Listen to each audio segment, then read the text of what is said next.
C would wait her lover in the park.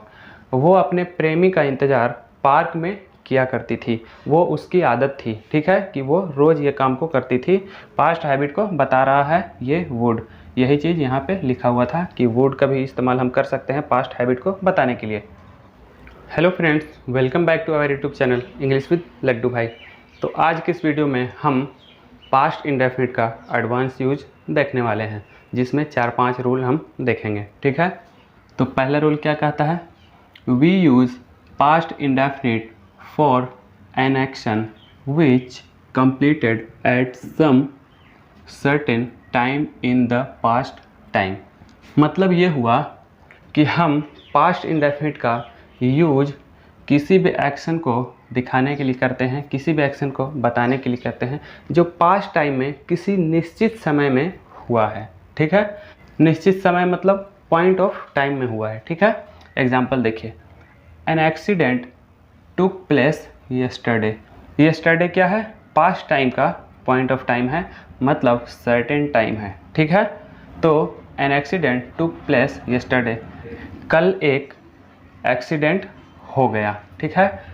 Take place means होना होता है, तो ये पास्ट इंडेफिनिट मतलब टुक प्लेस यहाँ पे यूज किया हूँ, ठीक है। दूसरा एग्जांपल क्या है? I bought a mobile on Sunday. मैं संडे को यानी रविवार को एक मोबाइल खरीदा। संडे क्या है? यह भी सर्टेन टाइम है, मतलब पॉइंट ऑफ टाइम है। दूसरा रूल क्या कहता है? We use past indefinite to express past habit. जी हाँ, पास्ट के आदतों को बताने के लिए हम पास्ट इंडेफिनिट का यूज करते हैं। जैसे एग्जांपल देखिए, आई नेवर टुक टी। मैं कभी चाय नहीं पीता था, मतलब ये आदत हमारा था कि मैं कभी चाय नहीं पीता था। ये पहला एग्जांपल हो गया, ठीक है। दूसरा एग्जांपल देखिए, आई ऑलवेज टाउट हिम। मैं उसे हमेशा पढ़ाता था, तो ये भी मेरा आदत था कि मैं हमेशा उसको पढ़ाता था, ठीक है। अब नोट में देखिए क्या लिखा हुआ है, used to and would are also used to express past habit. जी हाँ, यूज टू और वुड का भी इस्तेमाल किया जाता है किसी भी पास्ट हैबिट को बताने के लिए, ठीक है। एग्जाम्पल देखिए, I use to walk in the morning. मैं सुबह में टहला करता था। Gandhi ji use to spin. Gandhi ji सूत काटा करते थे। वो जो चरखी चलाने वाला होता है ना, उसको स्पिन बोलते हैं, ठीक है। तो Gandhi ji use to spin, Gandhi ji सूत काटा करते थे या फिर चरखी चलाया करते थे, ये उनका आदत था, ठीक है। अगला एग्जाम्पल है, she would wait her lover in the park. वो अपने प्रेमी का इंतज़ार पार्क में किया करती थी। वो उसकी आदत थी, ठीक है, कि वो रोज़ ये काम को करती थी। पास्ट हैबिट को बता रहा है ये वुड। यही चीज़ यहाँ पे लिखा हुआ था कि वुड का भी इस्तेमाल हम कर सकते हैं पास्ट हैबिट को बताने के लिए। अगला रूल क्या कहता है? We use past indefinite when two actions happen at a time. जब दो काम एक बार हो तब हम पास्ट इंडेफिनिट का यूज करते हैं, ठीक है। When they played, जब वे लोग खेलते थे, I read, मैं पढ़ता था, ठीक है। दूसरा एग्जाम्पल है, When the Prime Minister entered the meeting room, everyone welcomed him या फिर her। जब प्रधानमंत्री मीटिंग रूम में प्रवेश किए या दाखिल हुए तो सभी ने उनका क्या किया? वेलकम किया, स्वागत किया, इस्तकबाल किया।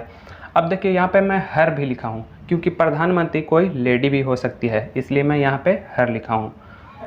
तो 3 रूल तो हम देख लिए, चलिए 2-3 रूल और देखते हैं। चौथा रूल क्या कहता है? We use simple past in conditional sentences when sentence has if clause. जी हाँ, जब सेंटेंस में इफ़ वाला क्लॉज हो और वो सेंटेंस कंडीशनल हो, मतलब उस सेंटेंस में किसी शर्त को बताया गया हो, तो हम क्या करते हैं? सिंपल पास्ट का यूज करते हैं, ठीक है। एग्जाम्पल देखिए, if I had a mobile. अगर मेरे पास मोबाइल होता, I would give it to my friend. तो मैं उस मोबाइल को क्या करता? अपने दोस्त को दे देता। तो अब आप बोलेंगे कि सिंपल पास्ट में तो सेकंड फॉर्म का यूज होता है, तो यहाँ पे आप फर्स्ट फॉर्म लिखे हैं, तो ये जो वुड है ना, ये पास्ट ही है। विल का पास्ट वुड होता है और हैव का पास्ट हैड होता है, ठीक है, इसलिए इसको हम सिंपल पास्ट बोल रहे हैं। दूसरा एग्जांपल क्या है, if you tried to blackmail me I would inform the police. अगर तुमने मुझे ब्लैकमेल करने की कोशिश की तो मैं क्या करूँगा, आई वुड इन्फॉर्म द पुलिस, मैं पुलिस को सूचना दे दूँगा या सूचित कर दूँगा, ठीक है। तो ये भी विल का पास्ट है वुड, ठीक है, और यहाँ तो वर्ब का सेकंड फॉर्म लगा हुआ ही है, तो ये सिंपल पास्ट है, ठीक है। पांचवा रूल क्या कहता है, we use simple past for suppositional sentences, मतलब काल्पनिक वाक्य। जी हाँ, जब हम किसी चीज़ की कल्पना करते हैं कि काश ऐसा होता, काश मैं ये चीज़ होता, काश मेरे पास ये चीज़ होता, तो उस सेंटेंस को सपोजिशनल सेंटेंस बोलते हैं, मतलब काल्पनिक वाक्य बोलते हैं। तो उस सेंस में हम सिंपल पास्ट का यूज करते हैं। एग्जाम्पल देखिए, if I became the prime minister of India, became simple past.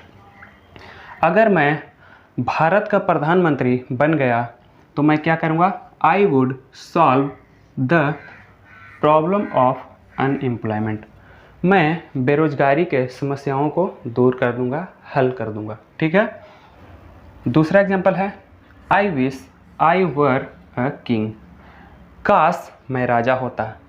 अब आप बोलिएगा कि आई के साथ तो वॉज का यूज होता है, तो आपने यहाँ पे वर क्यों लिखा, तो आई विश के बाद, आई के बाद वर का यूज होता है, ठीक है। तो I wish I were a king, काश मैं राजा होता, ये सपोजिशनल सेंटेंस है, ठीक है, काल्पनिक वाक्य है। तीसरा एग्जांपल है, if only she understood my feelings. If only का मतलब भी काश होता है, ठीक है।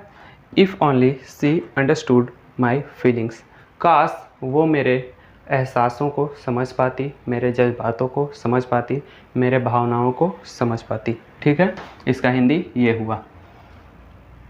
अगला रूल है, we use simple past after the following words. जी हाँ, it is time, it is high time, it is about time के साथ हम सिंपल पास्ट का यूज करते हैं। एग्जाम्पल देखिए, it is time we earned, मतलब ये हुआ कि अब हमें कमाने का वक्त आ गया है। दूसरा एग्जाम्पल है, it is high time you proposed her, इसका मतलब ये हुआ कि तुम्हारे लिए प्रॉपर टाइम आ गया है उसको प्रपोज करने के लिए, ठीक है। तो आज के लिए बस इतना ही। वीडियो अगर अच्छा लगा हो तो वीडियो को लाइक करें, शेयर करें, और अगर आप इस चैनल पर पहली बार आए हैं तो चैनल को सब्सक्राइब कर लें ताकि फ्यूचर में आने वाले हर एक वीडियो का अपडेट सबसे पहले आपको मिले। Thanks for watching this video.